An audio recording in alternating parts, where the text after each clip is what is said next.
먹어봐야 될 것 같은데.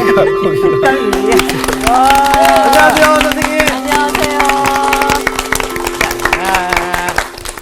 잘 지냈어요? 네. 네. 아니, 저 잘 못 지냈어요. 그래? 왜? 아, 지난주에 배웠던 게 너무 궁금한 거예요. 맞아, 그랬어? 아, 그 여호와의 영이 항상 이렇게 삼손에게 쓸데없이 그냥 이렇게 막. 쓸데없이가 아니고 그렇죠. 쓸데없는 거 아니죠. 여호와의 영이 임했을 때 왜 삼손이 쓸데없이 힘을 썼는지. 아, 그렇죠. 그렇죠. 그 맥락이었어요. 네. 그러니까 힘을 썼는데 꼭 안 좋은 일에. 안 좋은 쪽. 이렇게 해서 사람을 죽이고. 그럴 때 여호와의 영이 임했다는 게 왜 그런지 네, 궁금해요. 너무 궁금했어요. 속상하네. 여호와의 영이 임하면 착한 일을 했다. 착한 일을 해야지. 뭐 이렇게 돼야 되는데. 그 왜 그렇게 될까? 그러니까요. 그죠? 네. 그게 궁금해서 못 네. 지냈어요? 예. 아이고, 저런. 자, 생각해보면 사람들은 내가 평범한 사람이에요. 네. 근데 어느 순간에 내가 가지고 있는 능력을 뛰어넘는 힘을 발휘한다든지 네. 혹은 지혜를 발휘한다든지 네. 그럼 사람들은 와, 어디서 저런 힘이 났어? 맞아요. 그럴 거 아니에요. 그렇죠. 그렇죠. 그러니까 인간의 지각을 뛰어넘는 힘을 발휘하는 것을 보면 사람들은 그게 그의 힘이 아니라 어떤 신적 존재가 그를 네. 사로잡아서 그런 일을 한다. 이렇게 느낀 거죠. 그러니까 여기 성서를 기록한 사람도 삼손이 보여주고 있는 초인적인 힘이라고 하는 것은 자신에게서 나온다기보다는 어떤 신적 힘에 의해서 그렇게 작동되는 거다. 이렇게 이제 봤던 거죠. 근데 그것이 윤리적으로 발현되냐 아니면 비윤리적인 방식으로 발현되냐 하는 것은 네. 그 개인의 책임이에요. 네. 그렇죠. 이게 이제 중요한 거예요. 그래서 옛날에 고대 세계에서 보면은 시인들도 시인들은 되게 묘수 여신들이 그들을 사로잡을 때 시를 쓸 수 있어. 그렇게 생각했어요. 그렇죠. 왜냐하면 이성적이고 합리적 사고를 하는 사람들이 보지 못하는 세계를 그들은 봐요. 네. 시인은. 그러니까 시라고 하는 게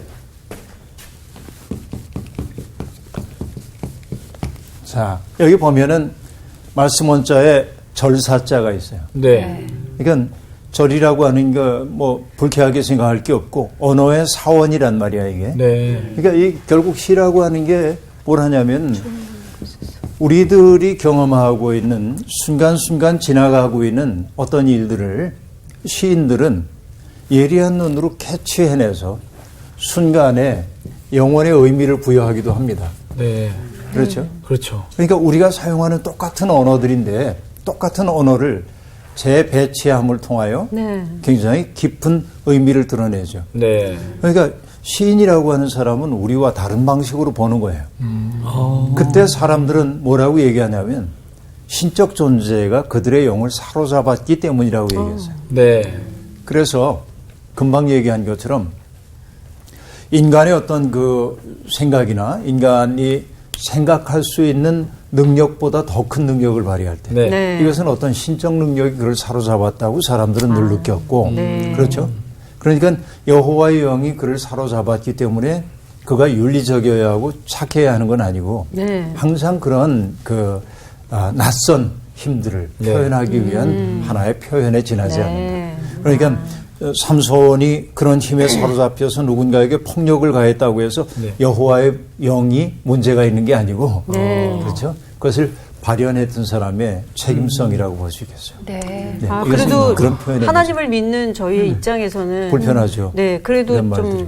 여호와의 영이 임하면 좋은 일이 벌어졌으면 하는 선하거나. 마음이 네. 그쵸. 아니 근데 이 간단하게 설명해서 곡을 쓰는 사람이라든가 작사를 하는 사람들은 하나님이 영감을 주셔서 곡을 썼다, 작사를 했다거든요. 네. 그럼 그렇다고 해서 꼭 그게 꼭 뭐 순위의 1위가 되는 건 아니거든요. 네. 그렇죠. 그렇죠. 그러니까 네. 어떤 그거에 그냥 어떤 그 작품으로서 하나를 봐야지.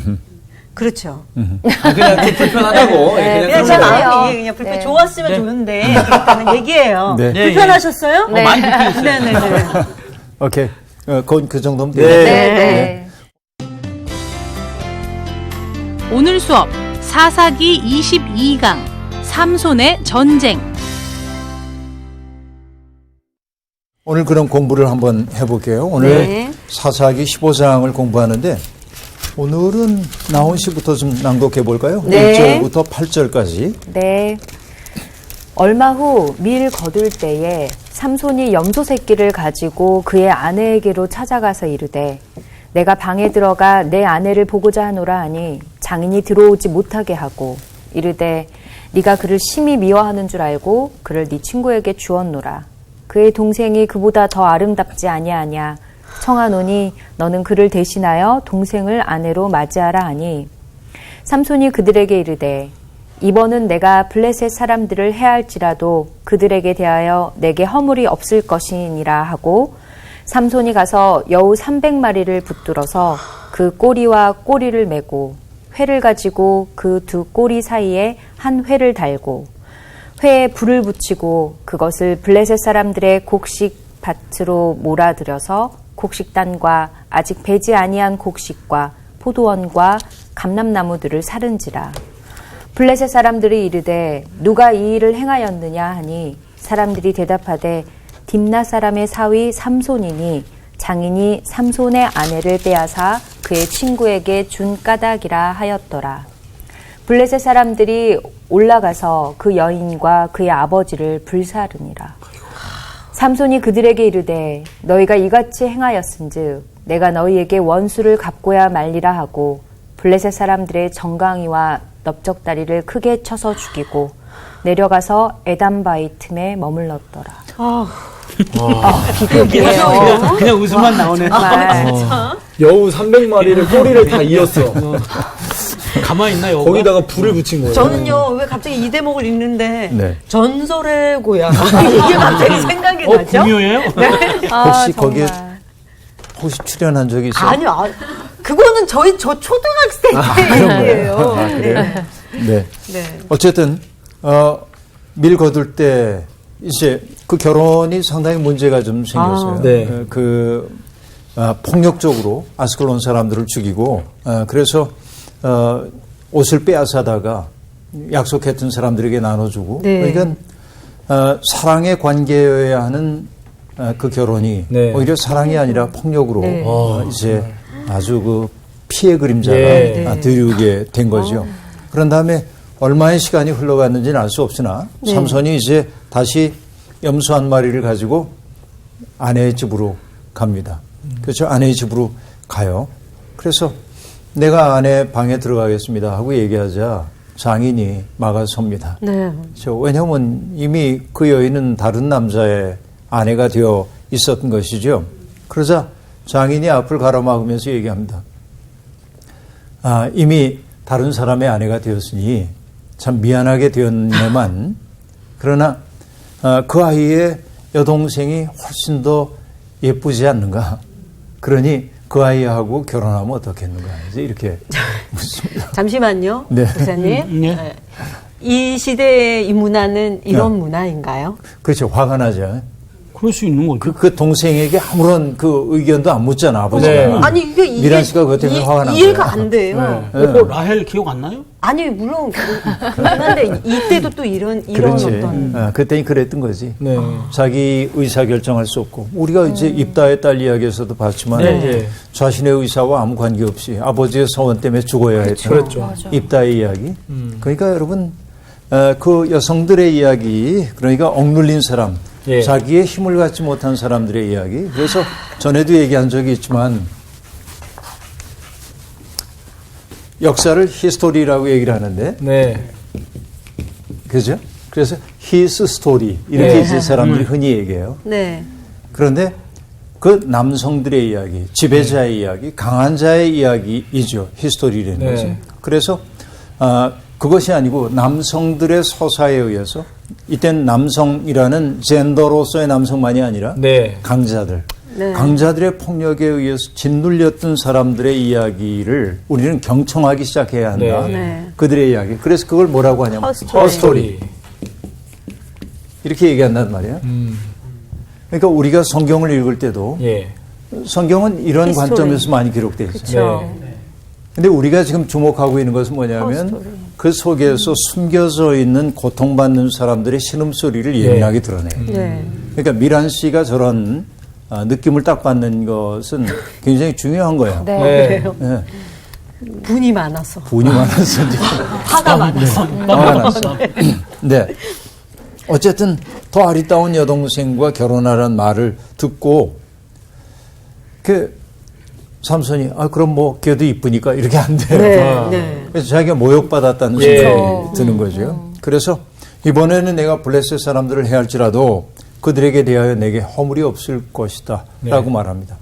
이전에도 블레셋 사람들을 쳤죠. 네. 아스클론 사람들을 네. 쳤지. 네. 그러나 이번에 자기의 행동이 정당화되지 않았다 할지라도 이번에는 자기가 어떤 일을 하더라도 정당화될 수 있다라고 얘기합니다. 네. 근데 넌지시 이 표현 속에는 블레셋 사람을 치는 것이 자신에게 주어져 있는 태어날 때부터의 소명인 것처럼 표현되고 있어요. 네. 이 대목에서. 우리가 그렇게 이제 볼 수 있는 거죠. 그러고 나서 삼손이 했던 일이 재밌죠. 여우 300마리를 잡아서. 네. 300마리. 네. 그 빠른 여우를 그러니까 잡아가지고. 그것도 300마리나. 300씩이나. 그러니까. 여우는 무슨 죄야. 맞아. 그 시대에 여우가 있었는지도 궁금하고. 정말 동물의 여우는 여우가들이 있었는데 난리 네. 나겠네. 300마리나 잡는다는 게 참 상상이 잘 안 되는데 네. 어쨌든 닭도 잡아서 아니고. 꼬리와 꼬리를 매고 회를 매서 네. 밀밭 사이에 개들을 밀어놓으니까 뜨거라 하고 가서 네. 밀밭을 다 태우고 네. 뭐 이렇게 이제 뭐 곡식단 아직 배지하는 단 뭐 포도원 감람나무 다 태워버렸다는 거 아니에요. 네. 다 불살라 버렸어. 예. 자 여기서 중요한 표현이 불살라 버린 거죠. 네. 놔둬요. 일단 다음 네. 얘기로 네. 가볼 거예요. 여러분 노자를 보면 춘추 전국시대의 현인인 노자의 30장에 보면 그런 얘기가 나옵니다. 군사가 머문 땅은 가시덤불이 자라나 황폐하게 되고 하고 말하는데 어떤 그 군대가 있는 곳은 그렇다는 거지. 네. 응? 사지소초 형극생원이라 하고 말합니다.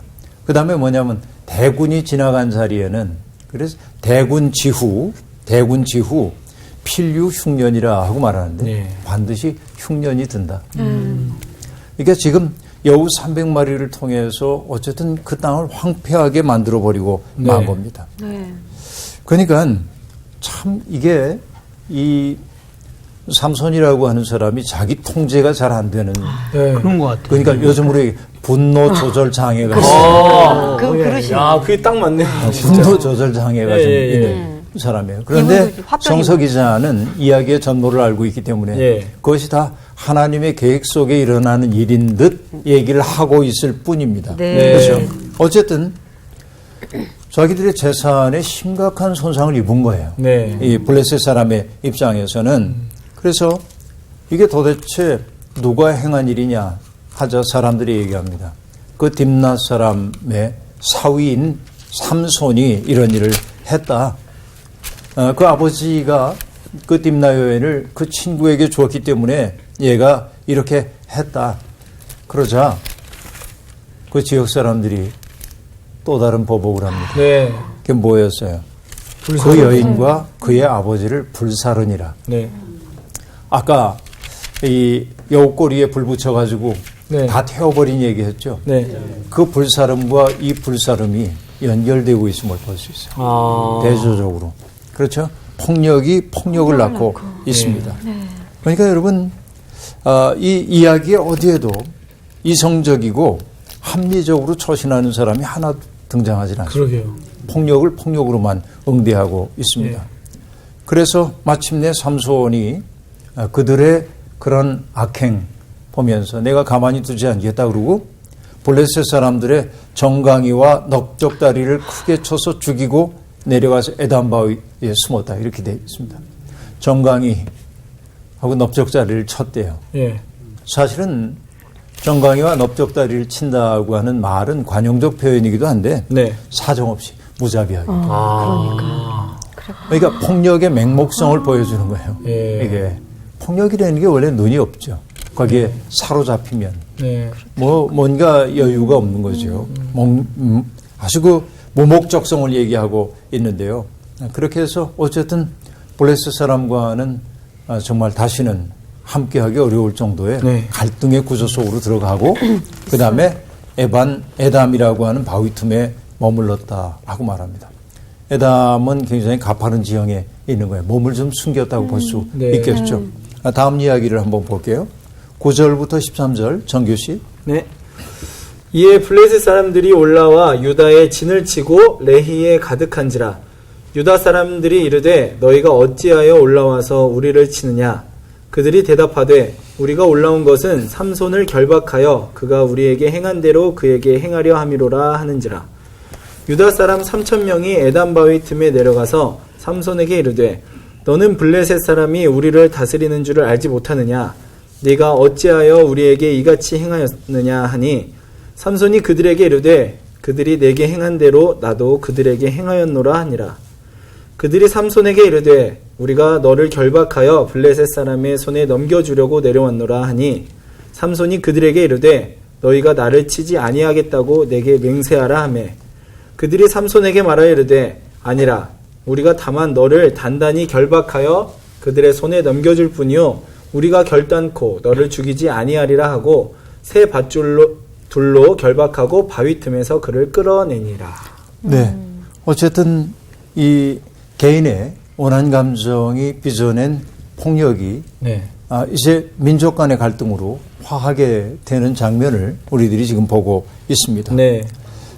블레셋 사람들이 유다 사람들을 치는 거예요. 어쨌든 삼손은 이제 유다에 속한 사람이라고 예. 보니까 그래서 그들이 머물렀던 것이 뭐냐면 레히라고 하는 곳인데 네. 그 레히는 턱뼈라고 하는 뜻입니다. 이 턱뼈. 지형의 모양이 그렇게 생겼는지 모르겠어요. 레히라고 하는 지역에 이제 사람들이 진을 치는 겁니다. 네. 그러자 공포심에 사로잡힌 유다인들이 어찌하여 우리에게 이렇게 또 전쟁을 강요하느냐. 네.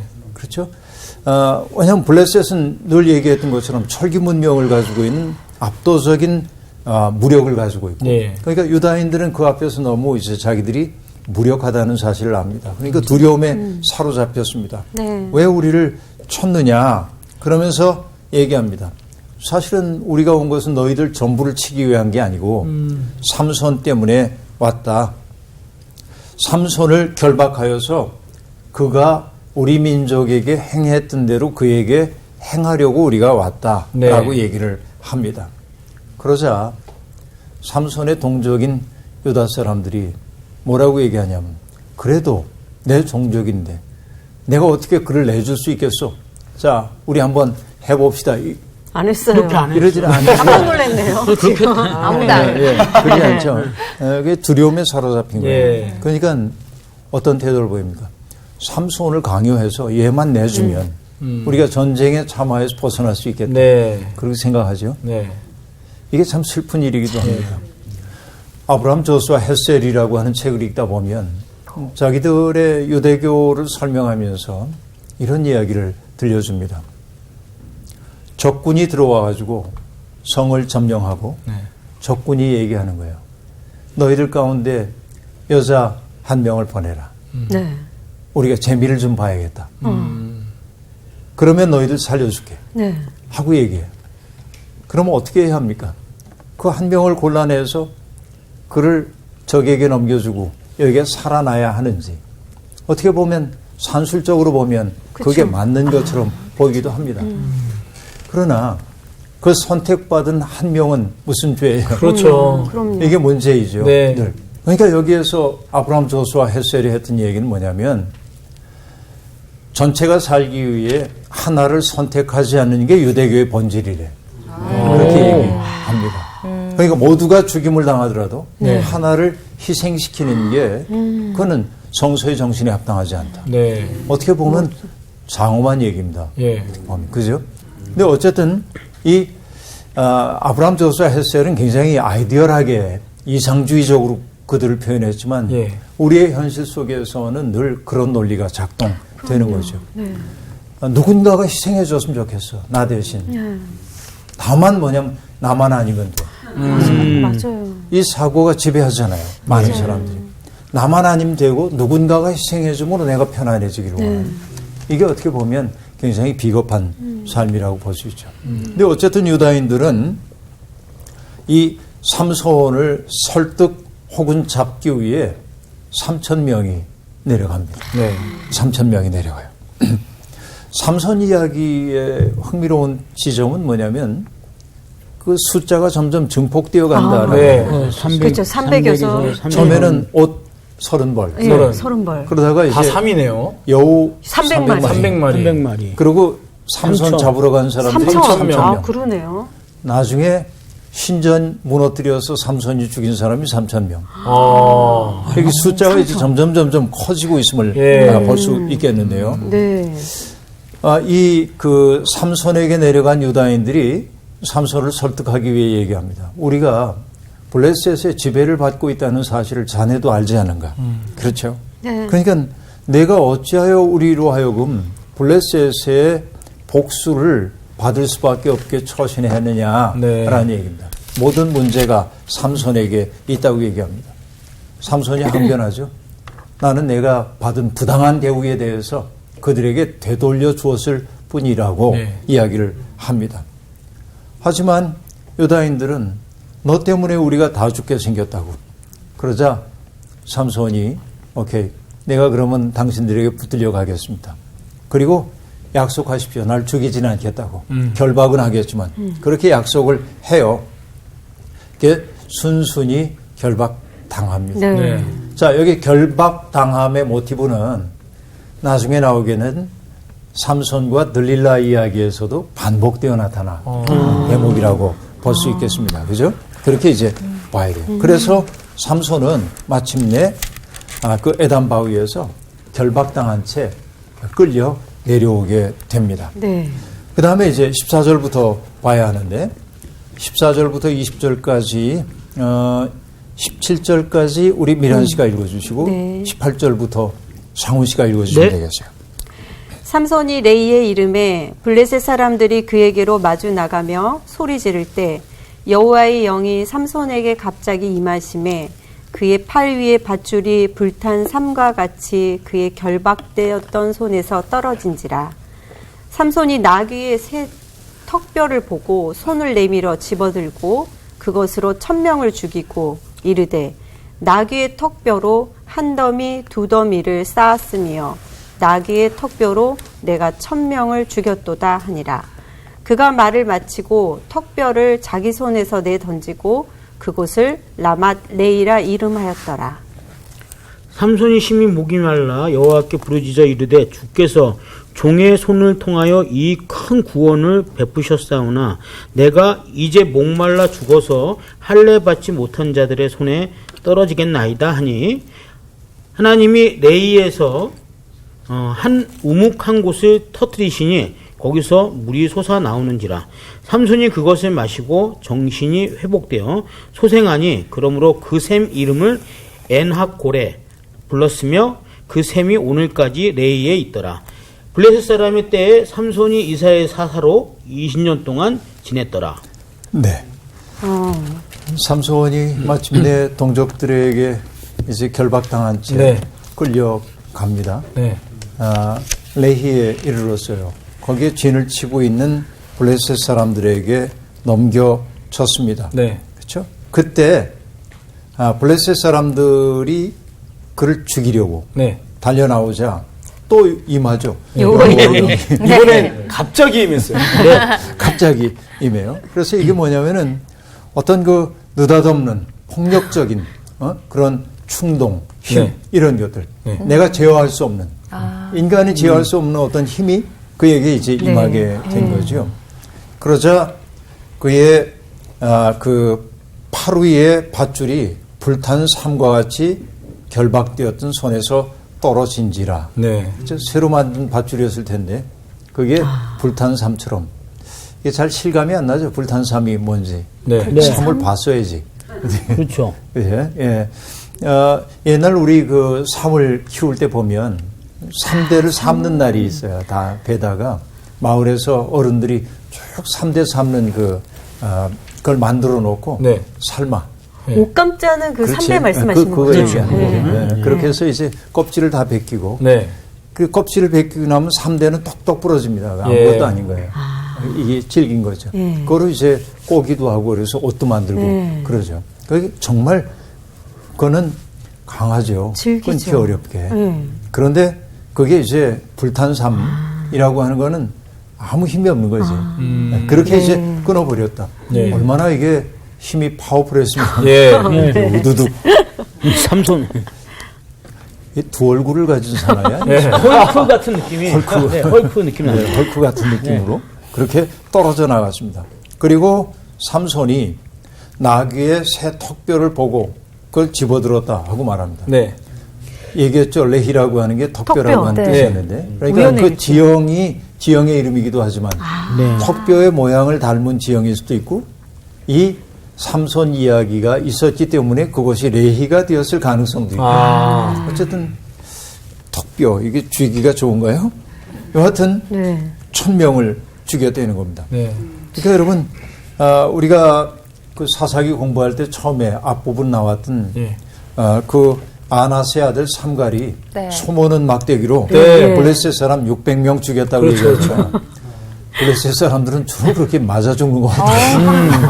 근데 그 한편으로 생각해보면 네. 삼손이 민족적 영웅이었을 것 같다는 생각도 네, 들어요. 그럴 수도 있겠죠. 블레셋의 통치를 받고 있는데 시원하게. 예, 시원하게 블레셋을 막 있었겠죠. 이렇게 예, 해주니까. 그런 것도 분명히 있었어요. 근데 또 한편으로 생각하면요. 블레셋은 엄청나게 철기 문명이며 뭐 이런 것들이 굉장히 강한 나라임에도 불구하고 어떤 막대기나 턱뼈로 이렇게 죽는다는 그 부분이 철이 중요하지 참 않다는 되게 걸 의아해요. 보여주는 이란 거예요. 씨 지금 핵심을 팍 찔렀어요. 아, 그래요? 네, 핵심을 지금 김핵심이야. 팍 찔렀어요. 아, 그래요? 어쩐지 아프더라. 그러니까 삼손이 아주 멋있는 무기를 가지고 네. 그들을 해치운 게 아니에요. 네. 네. 그러니까 그 얘기 속에 담겨 있는 의미는 뭐냐면 그들이 제 아무리 무장을 한다 할지라도 네. 그 하나님의 뜻 앞에서는 그들은 무력하다는 사실을 예. 턱뼈 이야기를 통해서 들려주고 있는 겁니다. 예. 예리한데? 예리한. 김혜리. 네. 가끔씩 이래요. 가끔씩. 네, 대단해요. 그러고 나서 여러분 삼손의 승전가가 나오죠. 네. 뭐라고 얘기합니까? 나귀의 턱뼈로 한 더미, 두 더미를 쌓았으며 나귀의 턱뼈로 내가 1000명을 죽였도다. 여러분 그냥 노래입니다. 네. 이게. 그런 것 같아요. 근데 사실은 이 노래는 히브리어로 보면 라임이 탁탁 맞는 노래예요. 라임에 맞춰져 있는 운율이 탁탁 맞는 거입니다. 그래서 뭐 하모로 팀 이게 운율이 뒤에 탁탁 맞도록 그렇게 되어 있는 노래예요.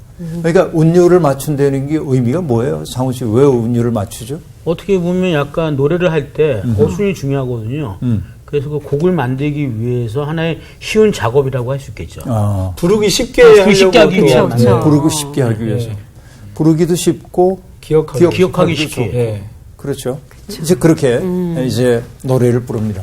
나는 이 대목을 볼 때마다 네. 신난다, 멋있다 이런 것보다는 네.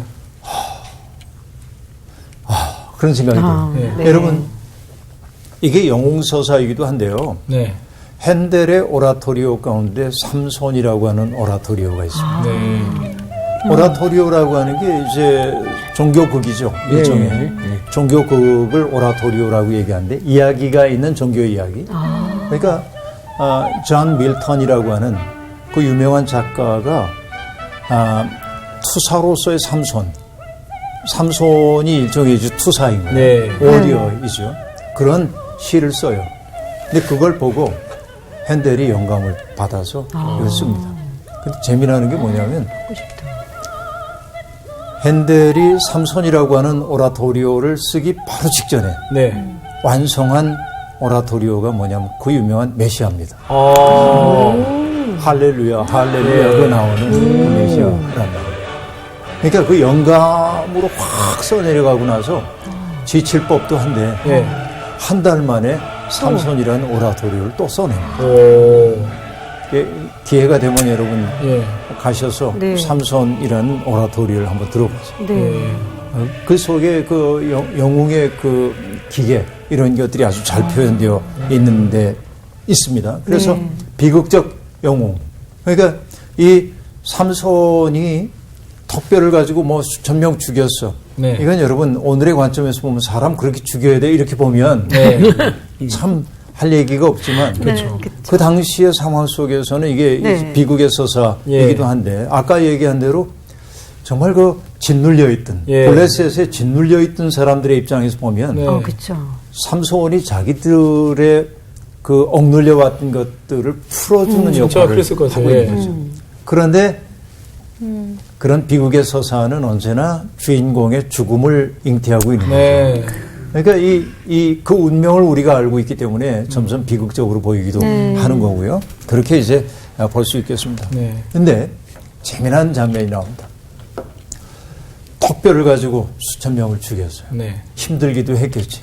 근데 삼손이 뭐 때문에 부르짖냐면 목이 뭐라고 말라. 부르짖습니까? 목이 말라. 목이 말라. 예. 18절에 예. 삼손이 심히 목이 말라 여호와께 부르짖어요. 내가 이렇게 큰 구원을 베풀었습니다. 그런데 이제는 목말라 죽게 생겼습니다. 적들에게 죽는 게 아니라. 네. 뭐 여러분 이걸 그래서 합리적으로 생각해서 그렇지 이게 어마어마한 활동을 했을 테니까 목도 마르겠지 이렇게 가면 안 돼. 아, 안 되는. 먼지가 많아서 그랬을 거라고 이야기합니다. 먼지가 많이 그렇게 가면 안 돼. 그렇게 가면. 그죠? 안 된대요. 땀을 많이 흘렸으니까 네. 목마르겠지 뭐 이렇게 이제 하면 안 돼요. 예. 네. 이 얘기 속에 담겨 있는 숨은 의미는 뭐냐면 제 아무리 전쟁의 영웅이라고 해도 인간의 기본적 한계 속에 갇혀 있다. 아. 인간 유한함. 그 기가 막힌 이야기를 아무렇지도 않게 슬쩍 목마르다고. 짜놓은 거예요. 나 진짜로 목마른 줄 알았네. 그랬었어. 진짜로 목도 말랐겠지. 운물이 나오니까 또. 근데 이 속에서는 이 이야기의 구조 속에서는 그걸 볼 수 있어야 된다. 네. 그렇죠? 네. 제 아무리 영웅적으로 한다 해도 예. 하나님의 영에 사로잡혀도 인간의 어떤 기본적인 유한함 속에 사로잡혀 있는 한낱 인간이다. 예. 그 얘기를 목마름의 이야기를 통해 기가 막히게 지금 들려주잖아요. 이 재밌죠? 예. 이런 대목들이 굉장히 재미있게 우리에게 들려옵니다. 그리고 이 대목에서 여러분 삼손이 목이 말라가지고 처음으로 뭐라고 하냐면 주님 앞에 주께서 종의 손을 통하여 자기를 종으로 지칭하고 있습니다. 이 기도를 하는 것도 처음 하는 것 같은데요, 지금. 삼손이. 네, 예, 그렇죠. 그렇죠. 모르죠. 그래서 결국 어떤 얘기를 하고 싶은 거냐면 힘과 생명이라고 하는 건 전적으로 하나님의 의지에 달려 있다. 그런 사실을 넌지시 숨겨두고 있어요. 네. 그래서 여러분 우리가 텍스트를 읽다 보면 네. 뭐 그 책이 됐든 영화를 보든지 텍스트 속에는 뭐가 있냐? 저자가 숨겨놓은 의미가 있어요. 예. 그렇죠. 저자가 드러내려는 의미도 있어요. 그러니까 잘 봐야 되는 게 저자가 하고 싶은 이야기가 있단 말이에요. 네. 그리고 저자가 보여주면서 숨기고 있는 이야기들이 있어요. 네. 그걸 잘 읽어내는 게 텍스트 읽는 재미예요. 예. 그런데 텍스트 속엔 뭐도 있냐면 저자가 자기가 숨긴 줄도 모르는 의미가 담겨 있어요. 그 어떻게. 독자만이. 관객의 목. 그렇지, 그건 그렇지. 관객의 몫이고 그렇죠. 문학을 향유하는 사람들의 몫이에요. 예. 내 삶의 이야기와 내 경험을 통해서 읽어낼 때 그 네. 텍스트는 풍요로운 의미로 다가오게 그렇죠. 된다. 그 부분도 남겨놔야 되네요, 정말. 그거 남겨두는 거죠. 그렇죠. 그러니까 저자 자신도 몰라. 그러니까 여기에서 목마르다고 한 그 얘기가 어떤 의도에서 쓰여졌는지는 정확히 알 수가 없어요. 네. 그러나 나는 그렇게 읽었다. 그 얘기인 거죠. 그렇죠. 약간 그럴듯하지 않았나요? 네, 이게 난 맞아요. 굉장히 맞습니다. 중요한 예, 의미가 그 예. 속에 있다고 볼 수 있습니다. 그러자 부르짖자 하나님이 어떻게 하죠? 레히에서 한 우묵한 곳을 터뜨리시니 물이 솟아나오는지라 하고 말합니다. 삼손이 그 물을 먹자 정신이 회복되어 회복돼요. 소생했다 네. 하고 말합니다. 삼손은 그 샘 이름을 엔학고레라고 말합니다. 네. 그건 뭐냐면 부르짖는 자의 샘이라는 뜻이에요. 그러니까 여러분 샘 이름도 하나하나 다 의미가 있는 거예요. 예. 우리가 어떤 장소를 기억할 때 그 장소는 언제나 뭐와 더불어 기억이 되냐면 나의 추억과 더불어만 기억될 때가 많이 네. 있습니다. 네. 그냥 어디 얘기를 들으면 그래 잊혀져. 근데 그 속에 거기에서 만났던 어떤 사람, 그렇죠. 거기 그 장소와 관련된 어떤 사람과 내가 어떻게 얽혀 있을 때 그 장소는 의미 있게 돼요. 네. 맞아요. 그러니까 뭐냐면 맥락 속에서만 사람들이 기억하는 부분들이 있는 겁니다. 그러니까 여기에 엔하고레라고 하는 그 셈의 이름도 바로 이런 삼손 이야기의 맥락 속에서 의미를 갖게 되는 거죠. 근데 중요한 것은 뭐냐면 그런 이름이 있기 때문에 사람들은 엔하고레레 할 때 왜 이름이 이렇게 붙었지? 네. 그러다가 결국은 어디에 이르는 거야? 삼손. 그 이야기의 뿌리로 그렇죠. 거슬러가서 이야기를 기억하도록 만들고 있는 거죠. 네. 이게 이제 중요한 대목이에요. 네. 성경 도처에서 우리는 이런 것들을 보게 됩니다. 그러고 나서 오늘까지도 레히에 있다고 얘기하는데 20절 마지막 절에 보면 어떤 대목이 나오냐면 블레셋 사람의 때에 삼손이 이스라엘의 사사로 20년 동안 지냈더라라고 말합니다. 네. 자, 이 얘기가 뭐냐면 블레셋 사람의 때에 라고 말하므로 삼손이 사사로 일하고 있음에도 불구하고 블레셋의 지배를 떨쳐버리지 못했음을 보여주고 있습니다. 아. 네. 여전히 블레셋이라고 하는 그 지배 하에서 여전히 이제 있어요. 삼손이 대승을 거두었다 해도 여전히 지배하고 있고 네. 그리고 그 땅에 평화가 임하지 못했음을 보여주고 있는 대목입니다. 네. 여전히 평화가 없습니다. 왜냐하면 사실은 폭력을 통해 평화가 만들어진다는 것은 허구에 지나지 않습니다. 네? 폭력. 누군가를 배제함을 통하여서 예. 그렇죠? 네. 폭력적 배제. 우리는요 살다 보면 늘 우리 공동체를 위험에 빠뜨리는 사람들이 있어서 네. 그 사람들을 제거하고 싶은 생각이 듭니다. 폭력적 배제.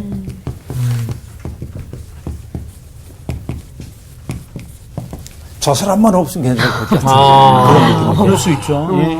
그래서 이런 것들이 사람들로 하여금 전쟁을 일으키도록 만드는데 네. 분쟁을 일으키도록 되어 있는데 네. 그러니까 삼손의 싸움이 뭐 아까 얘기한 대로 핸델의 오라토리어식도 굉장히 장엄하게 네. 이렇게 얘기하고 있지만은 결국은 뭐냐면 평화가 없었더라. 네. 그 얘기란 말이에요. 그러니까 그런 싸움을 통해서 누군가를 폭력적으로 배제하는 일들을 통해 평화를 가져오는 일이 불가능하다고 하는 사실을 예. 20절은 우리에게 넌지시 이것도 숨은 메시지로 우리에게 들려주고 있음을 볼 수 있습니다. 아직도 가야 할 길이 더 많이 남아 네. 있는 것이죠. 오늘 이제 우리가 15장 전체를 이렇게 봤습니다만 어쨌든 삼손이 점점 아주 그 광기에 사로잡힌 네. 것처럼 네. 폭력의 화신이 되어가고 있는 대목을 우리들이 봤고요. 그래서 뭐 그 여우 잡아가지고 불태우는 일로부터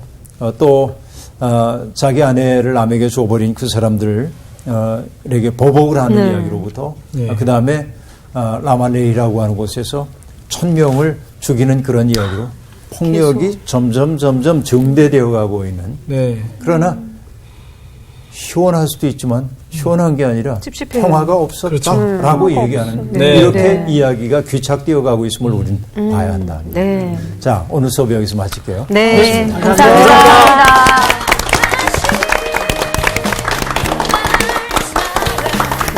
예. 정말 폭력만 없으면 요번에 폭력만 해치고 나면 평화가 오겠다라고 생각할 때가 진짜 네. 많이 있는데 정말 끝없는 이 폭력 속에 진짜 평화는 계속 오지 않잖아요. 그러니까요. 마지막으로 저는 또 저 말씀이 폭력적 배제라는 저 말씀이 확 와닿았던 게 누군가는 제 마음속에 저 사람만 없으면 참 여기가 좋겠는데라고 생각한다면 이들의 누군가 속에는 또 저 김미란만 없으면 참 좋겠는데라고 얘기하는 사람 분명히 있을 거예요.